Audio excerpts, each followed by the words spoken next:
देश में कई ऐसे प्रोडक्ट हैं जिनका बिजनेस सालों पहले शुरू हुआ। इन्हें इनके फाउंडर के आगे की पीढ़ियों का भी साथ मिला। लेकिन आज अपने प्रोडक्ट्स को सिर्फ बेचना काफी नहीं, बल्कि उन्हें एक ब्रांड बनाना भी जरूरी है। ब्रांड बाजार के इस प्लेटफॉर्म के जरिए हम आपके सामने रख रहे हैं कुछ ऐसी ही कंपनियों की कहानियां और इन कंपनियों को मिलाएंगे एडवर्टाइजिंग और मीडिया एजेंसीज के एक्सपर्ट्स से।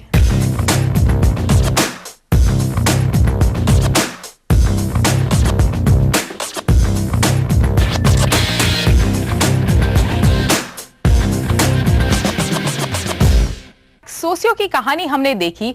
विस्की फ्लेवर्ड होने के बावजूद बचपन में मैंने ये ड्रिंक काफी पिया है, पर अब इसे एक ब्रांड में तब्दील कैसे किया जाए, इसे नए मुकाम तक कैसे पहुंचाए, इस बारे में डिस्कशन करने के लिए मेरे साथ है तीन एक्सपर्ट्स।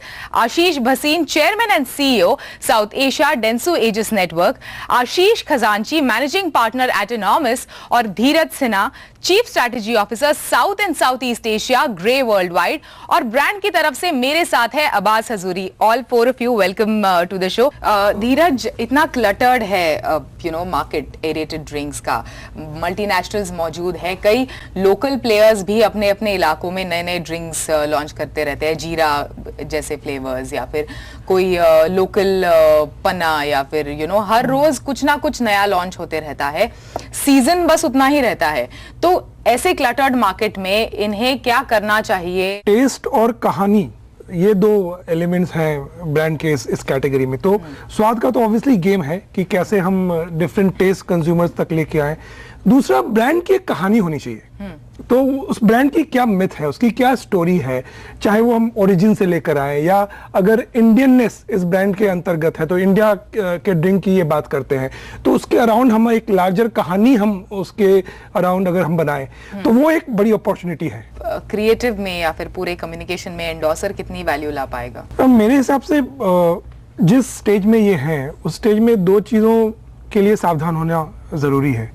एक तो ये इनको दिमाग में रख के चलना पड़ेगा कि जो चीज़ अभी तक इनके लिए सफलता का कारण रही है, ज़रूरी नहीं वही चीज़ इनको नेशनल लेवल पे भी सफलता दिलाए। क्योंकि कई बार क्या होता है, जो हमारा सक्सेस होता है, जो हमारी सफलता होती है, वही हमारी दुश्मन बन जाती है।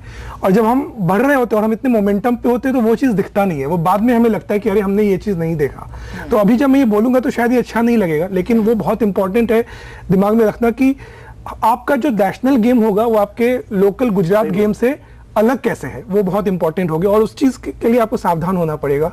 दूसरा, ये सावधानी आपको देखनी पड़ेगी कि आप वही गेम ना खेलें जो बाकी लोग इस कैटेगरी में खेल रहे हैं। अगर आप वही करने की कोशिश करें कि मैंने एक एंडोर्सर ले लिया, मैंने खूब सारा मीडिया बजट ले लिया, मैंने बहुत विजिबिलिटी कर ली, और अब मेरा क्यों नहीं हो रहा है। इसी नोट पर लेते हैं एक छोटा सा ब्रेक, आगे चर्चा जारी रहेगी, आप बने रहिए हमारे साथ।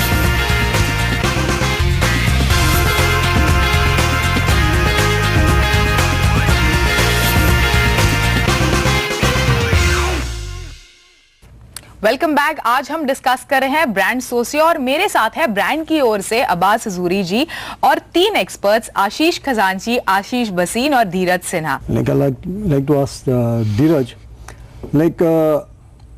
what kind of मतलब कौन सा कम्युनिकेशन स्ट्रेटजी अपनाना चाहिए to attract the maximum business towards getting into pan India? तो जो बात आज हम कर रहे हैं कि जो आपकी ब्रांड की कहानी क्या है, तो स्वाद तो अच्छा है, जो आप कह रहे हैं अच्छा है और हटके है, थोड़ा डिफरेंट है। कोई अगर एक बार पसंद करता है तो वो हट नहीं सकता। तो स्वाद की कहानी जो आपके प्रोडक्ट में है वो बहुत अच्छी नज़र आ रही है दूर से। लेकिन हर ब्रांड के ऊपर एक प्रोडक्ट का डिलीवरी होता है और एक उसके ऊपर एक सोशल कहानी होती है, एक ब्रांड की इमोशनल कहानी होती है, जिसमें लोग मज़ा आता है, उसमें वो खरीदते हैं, दे बाय इनटू दैट आइडिया। जैसे कोका कोला और जॉय या हैप्पीनेस का जो स्पेस है, तो उस हिसाब से आपके ब्रांड की क्या कहानी है। तो या तो जो इंडियननेस की बात आप कर रहे हैं उसको हम उभारे, लेकिन फिर इंडियननेस सिर्फ कहने से नहीं होगा, क्योंकि बहुत सारे लोग हैं जो मेक इन इंडिया की बात कर रहे हैं और इंडिया थोड़ा परेशान हो रहा है कि ये बात बहुत हो रही है, काम कहाँ हो रहा है। तो फिर उसका ये तात्पर्य है कि हम कैसे किसी एक्टिविटी से जुड़े या हम कोई मूवमेंट लॉन्च करें जो हम चलाएं, जरूरी नहीं हम उसके अराउंड एडवर्टाइजिंग करें, लेकिन अगर आपने कोई मूवमेंट से एसोसिएशन किया या आपने कोई एक एक्टिविटी चलाई जिसमें आप दिल से उसको आप कंट्रीब्यूट करें, उसको आप धीरे धीरे बड़ा बनाएं। डिजिटल इंडिया में बड़ा हो रहा है, 250 मिलियन 300 मिलियन के लोग हैं जो इंटरनेट का एक्सेस है, जो भी आप नंबर देखें। तो अगर आप सिर्फ वही मीडिया लें और एक एक्टिविटी लें जो लोगों के करीब हो, लोगों के दिल को छुए, और आप यूथ का ऑडियंस ले, ये तीन चीजें आप ले, आप डिजिटल ले, यूथ ले और एक कहानी ले, और इन तीन चीजों के अराउंड अगर आप एक शुरुआत करें अपने ब्रांड को बनाने की, जो टेस्ट के ऊपर हो, सिर्फ टेस्ट की बात ना करें, वो एक मेरे ख्याल से एक अच्छा स्टार्टिंग पॉइंट है आपके ब्रांड के लिए। फाइनली जानना चाहूंगी कि एक एक बात अगर आप बतौर टिप ये ब्रांड को दे ताकि वो नेशनली धीरे धीरे ही सही लेकिन एक स्ट्रॉन्ग कदम आगे रख पाए, तो वो क्या होगी धीरज? मेरे हिसाब से तो ये है कि मतलब जैसे इनका प्रोडक्ट थोड़ा हटके है, आपका स्वाद हटके आप कह रहे हैं, तो वो आपको एक कोर बना के चलना चाहिए कि जो भी आप करें, मार्केटिंग एक्टिविटी करें, इनिशिएटिव करें, थोड़ा कुछ उसमें डिफरेंस होना चाहिए, कुछ अलग से होना चाहिए। जो बात है कि वेस्टर्न मार्केट में इतना बड़ा ये ब्रांड है, इतने सारे लोग इसको पसंद करते हैं, वो भी एक कहानी है। तो सडनली अगर लोगों को पता चले नॉर्थ में, ईस्ट में कि अरे ये इतना बड़ा है, इतना कुछ है, वो सोच के भी लोग ट्राई करेंगे।